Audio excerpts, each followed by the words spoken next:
Chapter 62. The Stanford Prison Experiment, Final. Minerva gazed up at the clock. The golden hands and silver numerals. The jerking motion. Muggles had invented that, and until they had, wizards had not bothered keeping time. Bells, timed by a sanded hourglass, had served Hogwarts for its classes when it was built. It was one of those things that blood purists wished not to be true, and therefore Minerva knew it. She had received an outstanding on her Muggle Studies NEWTs, which now seemed to her a mark of shame, considering how little she knew. Her younger self had realized, even then, that the class was a sham, taught by a pureblood, supposedly because Muggleborns could not appreciate what Wizardborns needed to be told, and actually because the Board of Governors didn't approve of Muggles at all. But when she was 17, the outstanding grade had been the main thing that mattered to her. She was saddened to remember. If Harry Potter and Voldemort fight their war with Muggle weapons, there will be nothing left of the world but fire. She couldn't imagine it, and the reason she couldn't imagine it was that she couldn't imagine Harry fighting you-know-who. She had encountered the Dark Lord 4 times and survived each one, 3 times with Albus to shield her, and once with Moody at her side. She remembered the damaged, snake-like face, the faint green scales scattered over the skin, the glowing red eyes, the voice that laughed in a high-pitched hiss and promised nothing but cruelty and torment. The monster, pure and complete. And Harry Potter was easy to picture in her mind. The bright expression on the face of a young boy who wavered between taking the ludicrous seriously and taking the serious ludicrously. And to think of the two of them facing off at Wand Point was too painful to be imagined. They had no right at all to set this on an 11-year-old boy. She knew what the headmaster had decided for him this day, for she had been told to make the arrangements, and if it had been her at the same age, she would have raged and screamed and cried and been inconsolable for weeks and— "He is no ordinary first year," Albus had said. "He is marked as the Dark Lord's equal, and he has power the Dark Lord knows not." The terrible, hollow voice booming from Sybil Trelawney's throat, the true and original prophecy, echoed once more through her mind. She had a feeling it didn't mean what the headmaster thought it did, but there was no way to put the difference into words. And even so, it still seemed true, that if there were any 11-year-old within the earth entire who could bear this burden, that boy approached her office now. And if she said anything at all like, "Poor Harry," to his face, well, he wouldn't like it. "So, now I've got to find some way to kill an immortal dark wizard," Harry had said on the day he had first learned.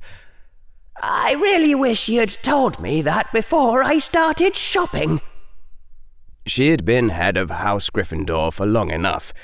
She'd watched enough friends die to know that there were some people you couldn't save from becoming heroes.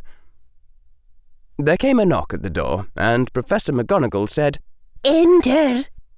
When Harry entered, his face had the same cold, alert look she'd seen in Mary's place, and she wondered for an instant if he had been wearing that same mask, that same self this whole day. The young boy seated himself on the chair before her desk and said, "So, is it time for me to be told what's going on?" Neutral the words, not the sharpness that should have gone with the expression.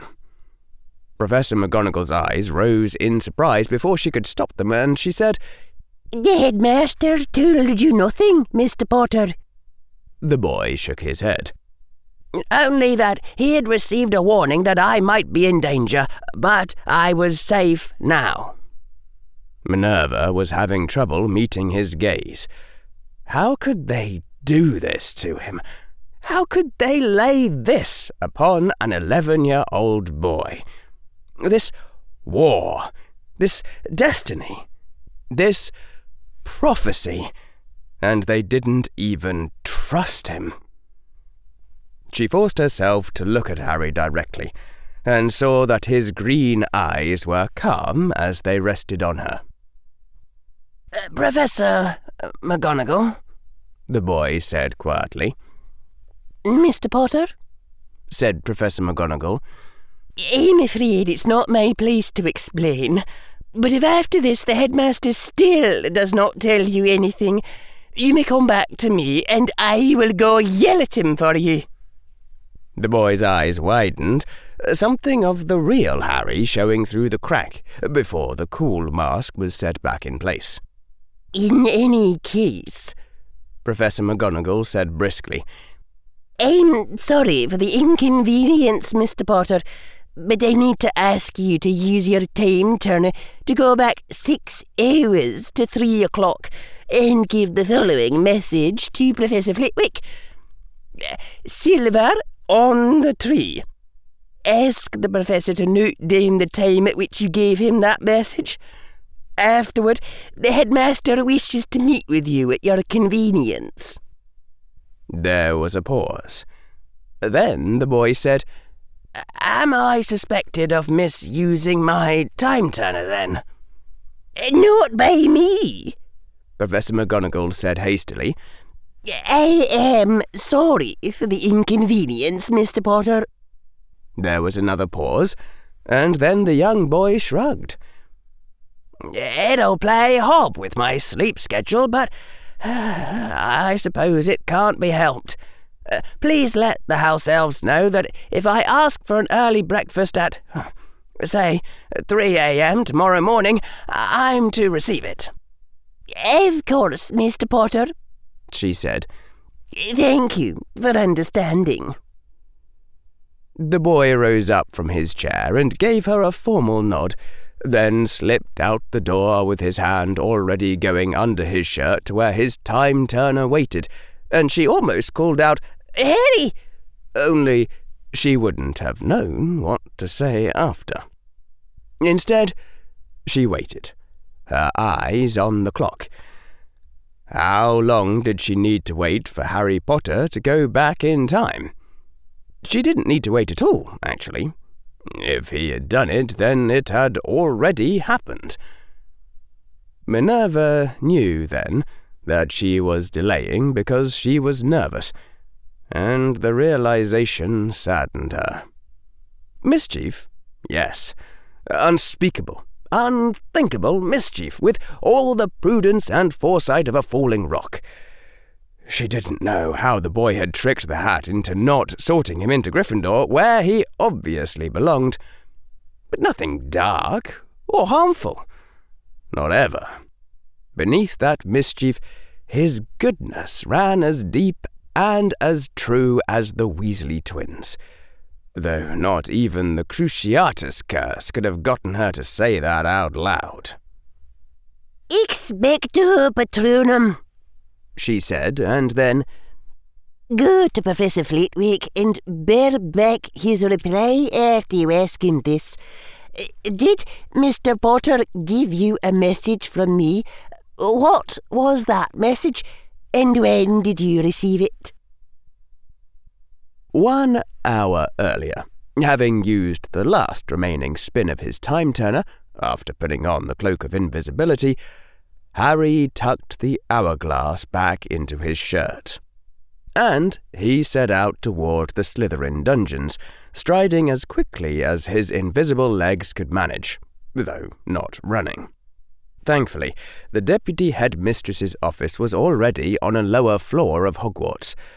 A few staircases later, taken 2 steps, but not 3 steps at once, Harry stopped at a corridor around whose final bend lay the entrance to the Slytherin dorms.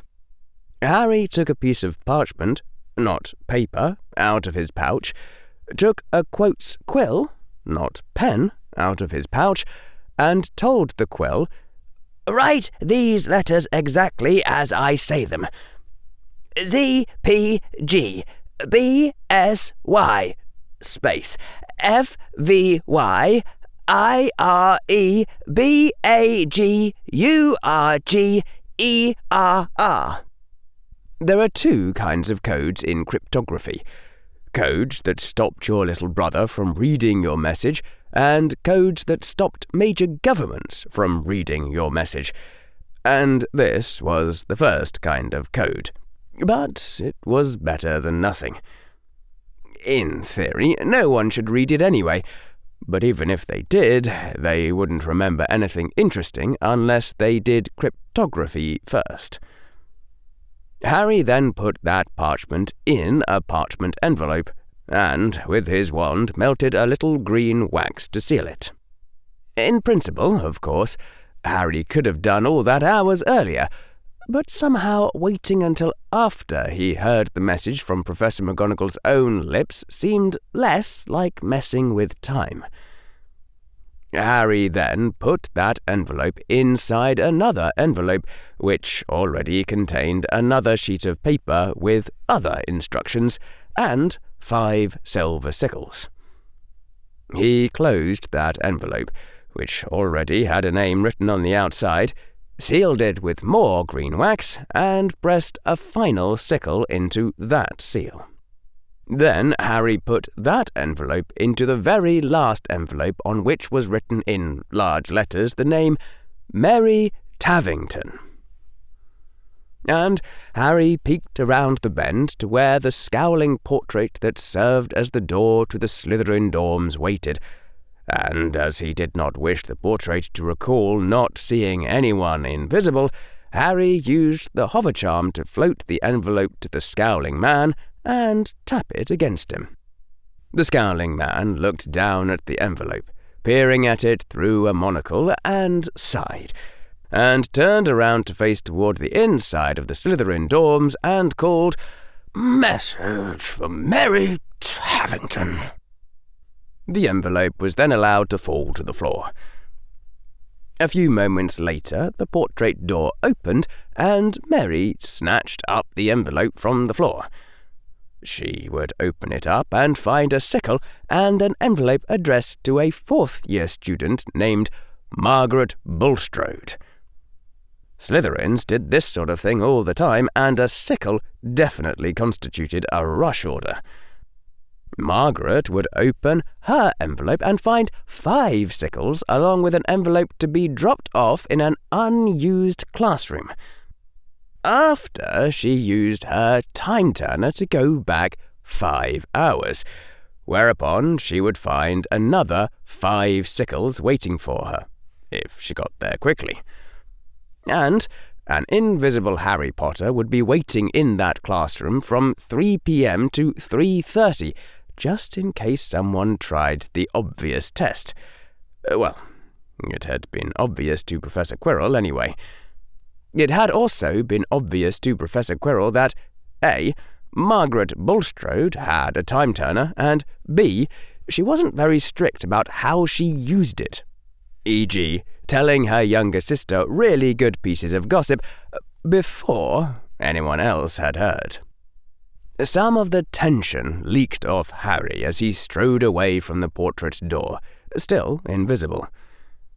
Somehow his mind had still managed to worry about the plan, even knowing that it had already succeeded. Now there remained only the confrontation with Dumbledore, and then he was done for the day. He'd go to the headmaster's gargoyles at 9 p.m., since doing it at 8 p.m. would seem more suspicious. This way, he could claim that he just misunderstood what Professor McGonagall had meant by afterward. The obscure pain clutched at Harry's heart again as he thought of Professor McGonagall. So Harry retreated a little further into his dark side, which had worn the calm expression and kept the fatigue off his face, and kept walking. There would come a reckoning, but sometimes you had to borrow everything you could today and let the payments come due tomorrow. Even Harry's dark side was feeling the exhaustion by the time the spiralling staircase had delivered him to the great oaken door that was the final gate to Dumbledore's office. But since Harry was now legally 4 hours past his natural bedtime, it was safe to let some of the fatigue show, the physical, if not the emotional. The oaken door swung open. Harry's eyes had already been focused in the direction of the great desk, the throne behind it, so it took a moment to register that the throne was empty, the desk barren but for a single leather-bound volume. And then Harry shifted his gaze to see the wizard standing among his fiddly things, the mysterious unknown devices in their scores. Fawkes and the Sorting Hat occupied their respective perches.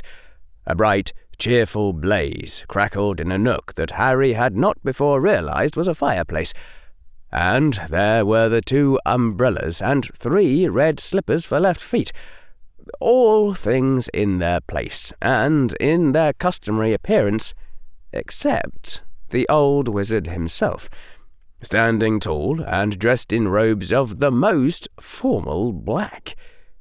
It came as a shock to the eyes, those robes on that person. It was as if Harry had seen his father wearing a business suit. Very ancient was the appearance of Albus Dumbledore, and sorrowful. "Hello, Harry," said the old wizard. From within an alternate self, maintained like an occlumency construct, an innocent Harry, who had absolutely no idea what was happening, inclined his head coldly, and said, "Headmaster, I expect you've heard back from Deputy Headmistress McGonagall by now, so if it's fine by you, I would really like to know what's going on." "Yes," said the old wizard. "It is time, Harry Potter." The back straightened, only slightly, for the wizard had already been standing straight, but somehow even that small change made the wizard seem a foot taller, and stronger, if not younger. Formidable, though not dangerous. His potency gathered about him like a cowl. In a clear voice, then, he spoke. "This day, your war against Voldemort has begun." "What?" said the outer Harry, who knew nothing, while something watching from inside thought much the same, only with a lot more profanity attached. "Bellatrix Black has been taken from Azkaban. She has escaped from a prison unescapable," the old wizard said. "It is a feat that bears Voldemort's signature, if ever I have seen it. And she, his most faithful servant, is one of 3 requisites he must obtain to rise again in a new body. After 10 years, the enemy you once defeated has returned, as was foretold." Neither part of Harry could think of anything to say to that, at least not for the few seconds before the old wizard continued. "It need change little for you, for now," said the old wizard. "I have begun reconstituting the Order of the Phoenix that will serve you. I have alerted the few souls who can and should understand.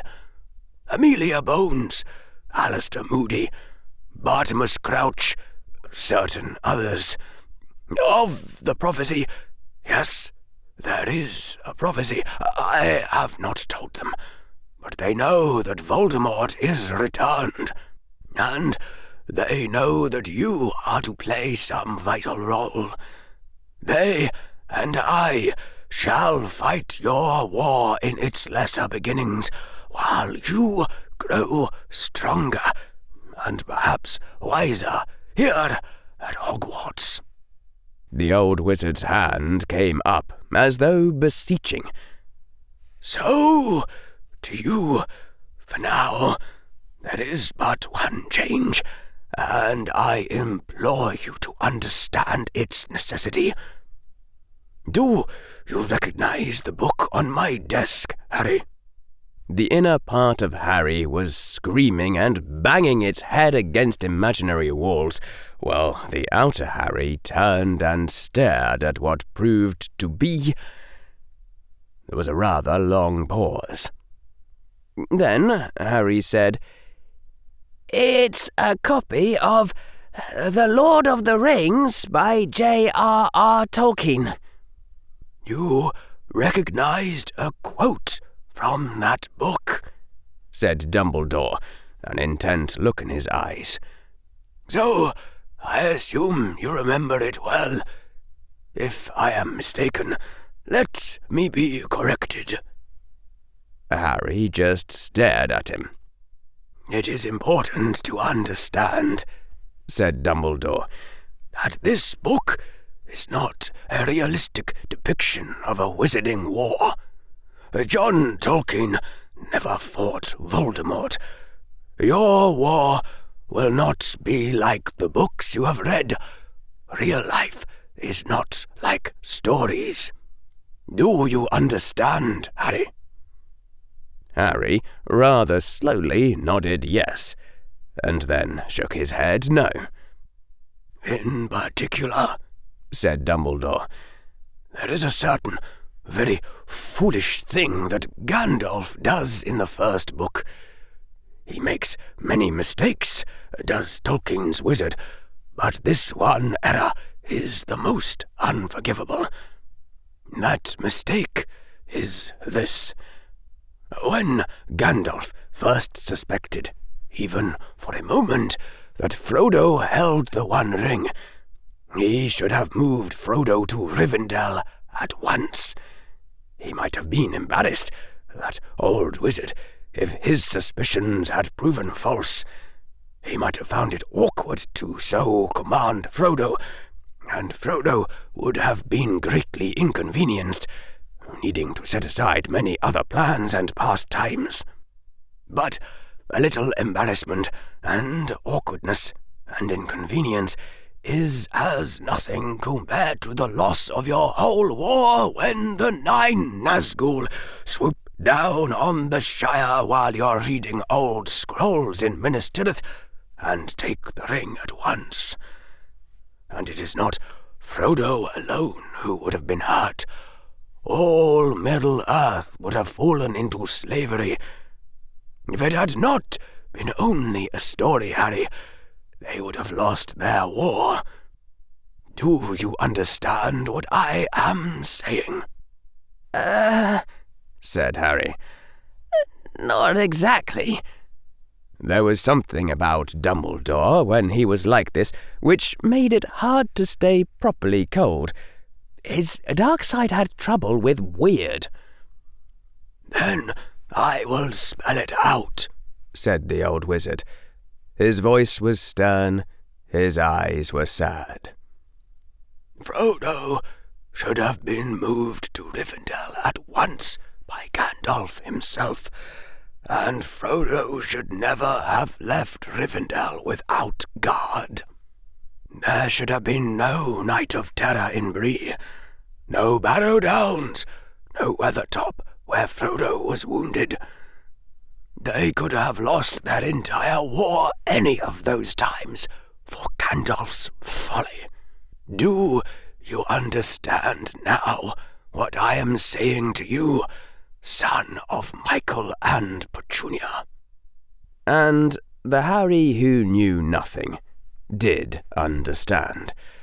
And the Harry who knew nothing saw that it was the smart, the wise, the intelligent and sane, the right thing to do.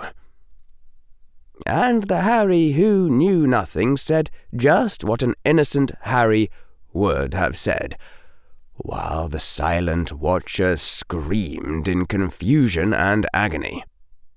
"You're saying," Harry said, his voice shaking as the emotions inside burned through the outer calm, "that I'm not going home to my parents for Easter?" "You will see them again," the old wizard said stiffly. "I will beg them to come here to be with you. I will extend them every courtesy during their visits. But you are not going home for Easter, Harry. You are not going home for the summer. You are no longer taking lunches in Diagon Alley, even with Professor Quirrell to watch you. Your blood is the second requisite Voldemort needs to rise as strong as before. So, you are never again leaving the bounds of Hogwarts wards without a vital reason, and a guard strong enough to fend off any attack for long enough to get you to safety." Water was beginning at the corners of Harry's eyes. "Is that a request?" said his quavering voice. "Or an order?" "I'm sorry, Harry," the old wizard said softly. "Your parents will see the necessity, I hope. But if not, I'm afraid they have no recourse. The law, however wrongly, does not recognize them as your guardians. I am sorry, Harry, and I will understand if you despise me for it, but it must be done." Harry whirled, looked at the door. He couldn't look at Dumbledore anymore. Couldn't trust his own face. "This is the cost to yourself," said Hufflepuff within his mind. "even as you imposed costs on others. Will that change your whole view of the matter, the way Professor Quirrell thinks it will?" Automatically, the mask of the innocent Harry said exactly what it would have said. "Are my parents in danger? Do they need to be moved here?" "No," said the old wizard's voice. "I do not think so. The Death Eaters learned toward the end of the war not to attack the Order's families. And if Voldemort is now acting without his former companions, he still knows that it is I who make the decisions for now, and he knows that I would give him nothing for any threat to your family. I have taught him that I do not give in to blackmail, and so he will not try." Harry turned back then, and saw a coldness on the old wizard's face to match the shift in his voice. Dumbledore's blue eyes grown hard as steel behind the glasses. It didn't match the person, but it matched the formal black robes. "Is that everything, then?" said Harry's trembling voice. Later, he would think of some cunning countermeasure. Later, he would ask Professor Quirrell if there was any way to convince the headmaster he was mistaken. Right now, maintaining the mask was taking all of Harry's attention. "Voldemort used a Muggle artifact to escape Azkaban," the old wizard said. "He is watching you and learning from you, Harry Potter. Soon, a man named Arthur Weasley at the Ministry will issue an edict that all use of Muggle artifacts must cease in the Defense Professor's battles. In the future, when you have a good idea, keep it closer about yourself." It didn't seem important by comparison. Harry just nodded and said again, "Is that everything?" There was a pause. "Please," said the old wizard in a whisper. "I have no right to ask your forgiveness, Harry James Potter Evans Verris. But please, at least say that you understand why." There was water in the old wizard's eyes. "I understand," said the voice of the outer Harry, who did understand. "I mean, I was sort of thinking about it anyway, wondering whether I could get you and my parents to let me stay over at Hogwarts during the summer, like the orphans, so I could read the library here. It's just more interesting at Hogwarts anyway." A choking sound came from Albus Dumbledore's throat. Harry turned again toward the door. It wasn't escape unscathed, but it was escape. He took a step forward. His hand reached to the door handle. A piercing cry split the air. As though in slow motion, as Harry spun, he saw the phoenix already launched through the air and winging toward him. From the true Harry, the one who knew his own guilt, came a flash of panic. He hadn't thought of that, hadn't anticipated it. He had prepared to face Dumbledore, but he'd forgotten about Fawkes. Flap, flap, and flap. 3 times the phoenix's wings flapped like the flaring up and dying down of a fire. Duration seemed to pass too slowly as Fawkes soared over the mysterious devices toward where Harry stood. And the red, golden bird was hovering in front of him with gentle wing sweeps, bobbing in the air like a candle flame. "What is it, Fawkes?" said the false Harry in puzzlement, looking the phoenix in the eyes, as he would if he were innocent. The real Harry, feeling the same awful sickness inside as when Professor McGonagall had expressed her trust in him, thought, "Did I turn evil today, Fawkes? I didn't think I was evil. Do you hate me now? If I've become something a phoenix hates, maybe I should just give it up now. Give up everything now and confess." Fawkes screamed, the most terrible cry Harry had ever heard, a scream that set all the devices vibrating and made all the sleeping figures start within their portraits. It pierced through all of Harry's defences like a white-hot sword through butter, collapsed all his layers like a punctured balloon popping, reshuffled his priorities in an instant as he remembered the one most important thing. The tears began pouring freely from Harry's eyes down his cheeks. His voice choked as the words came out of his throat like coughing up lava. "Fawkes says he wants me to do something about the prisoners in Azkaban." "Fawkes, no!" said the old wizard. Dumbledore strode forward, reaching out to the phoenix with a pleading hand. The old wizard's voice was almost as desperate as the phoenix's scream had been. "You cannot ask that of him, Fawkes. He's only a boy still." "You went to Azkaban?" Harry whispered. "You took Fawkes with you? You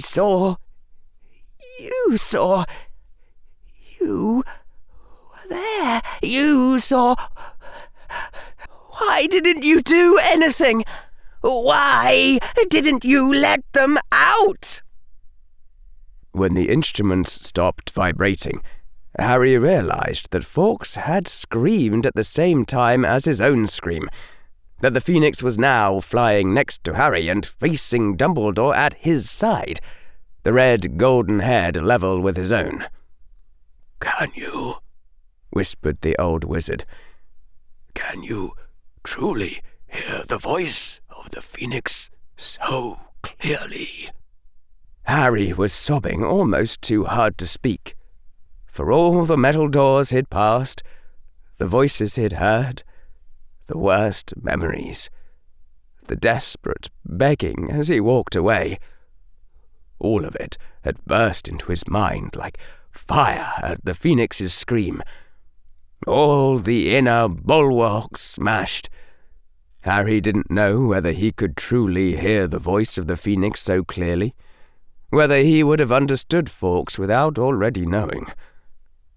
All Harry knew was that he had a plausible excuse to say the things Professor Quirrell had told him he must never raise in conversation from this day forth, because this was just what an innocent Harry would have said, would have done, if he had heard so clearly. "They're hurting. We have to help them." "I can't," cried Albus Dumbledore. "Harry, Fawkes, I can't. There's nothing I can do." Another piercing scream. "Why not just go in and take them out?" The old wizard wrenched his gaze from the phoenix, his eyes meeting Harry's instead. "Harry, tell Fawkes for me. Tell him it's not that simple. Phoenixes aren't mere animals, but they are animals, Harry. They can't understand." "I don't understand either," Harry said, his voice trembling. "I don't understand why you're feeding people to Dementors. Azkaban isn't a prison. It's a torture chamber. And you're torturing those people to death." "Percival," said the old wizard hoarsely. "Percival Dumbledore. My own father, Harry. My own father died in Azkaban. I know it is a horror, but what would you have of me? To break Azkaban by force? Would you have me declare open rebellion against the Ministry?" Screech. There was a pause, and Harry's trembling voice said, "Fawkes doesn't know anything about governments. He just wants you to take the prisoners out of their cells. And he'll help you fight if anyone stands in your way. And so will I, Headmaster. I'll go with you and destroy any Dementor that comes near. We'll worry about the political fallout afterward. I bet that you and I together could get away with it." "Harry," whispered the old wizard, "Phoenixes do not understand how winning a battle can lose a war." Tears were streaming down the old wizard's cheeks, dripping into his silver beard. "The battle is all they know. They're good, but not wise. That is why they choose wizards to be their masters." "Can you bring out the Dementors to where I can get at them?" Harry's voice was begging now. "Bring them out in groups of 15. I think I could destroy that many at a time without hurting myself." The old wizard shook his head. "It was hard enough to pass off the loss of one. They might give me one more, but never two. They are considered national possessions, Harry. Weapons in case of war." Fury blazed in Harry then, blazed up like fire. It might have come from where a phoenix now rested on his own shoulder, and it might have come from his own dark side, and the two angers mixed within him, the cold and the hot, and it was a strange voice that said from his throat, "Tell me something. What does a government have to do? What do the voters have to do with their democracy? What do the people of a country have to do before I ought to decide that I'm not on their side anymore?" The old wizard's eyes widened where he stared at the boy with a phoenix upon his shoulder. "Harry, are those your words, or the defense professor's?" "Because there has to be some point, doesn't there? And if it's not Azkaban, where is it then?" "Harry, listen, please hear me. Wizards could not live together if they each declared rebellion against the whole every time they differed. Always there will be something." "Azkaban is not just something. It's evil." "Yes, even evil. Even some evils, Harry, for wizards are not perfectly good. And yet it is better that we live in peace than in chaos. And for you and I to break Azkaban by force would be the beginning of chaos. Can you not see it?" The old wizard's voice was pleading. "And it is possible to oppose the will of your fellows openly or in secret, without hating them, without declaring them evil and enemy. I do not think the people of this country deserve that of you, Harry. And even if some of them did, what of the children? What of the students in Hogwarts? What of the many good people mixed in with the bad?" Harry looked on his shoulder at where Fawkes had perched, saw the phoenix's eyes gazing back at him. They did not glow, and yet they blazed, red flames in a sea of golden fire. "What do you think, Fawkes?" said the phoenix. Fawkes didn't understand the conversation. The young boy looked at the old wizard and said in a thick voice, "Or maybe the phoenixes are wiser than us, smarter than us. Maybe they follow us around hoping that someday we'll listen to them. Someday we'll get it. Someday we'll just take the prisoners out of their cells." Harry spun and pulled open the oaken door and stepped onto the staircase and slammed the door behind him. The stairwell began rotating. Harry began descending, and he put his face in his hands and began to weep. It wasn't until he was halfway to the bottom that he noticed the difference, noticed the warmth still spreading through him, and realized that... "Fawkes?" Harry whispered. The phoenix was still on his shoulder, perched there as he had seen him a few times upon Dumbledore's. Harry looked again into those eyes, red flames in golden fire. "You're not my phoenix now, are you?" "Ah!" "Oh," Harry said, his voice trembling a little. "I'm glad to hear that, Fawkes, because I don't think the headmaster, I don't think he deserves..." Harry stopped, took a breath. I don't think he deserves that, Fawkes. He was trying to do the right thing. But you're angry at him and trying to make a point. I understand. The phoenix nestled his head against Harry's shoulder, and the stone gargoyle walked smoothly aside to let Harry pass back into the corridors of Hogwarts. Thank you for listening. I apologise for the poor quality of my voice in this chapter.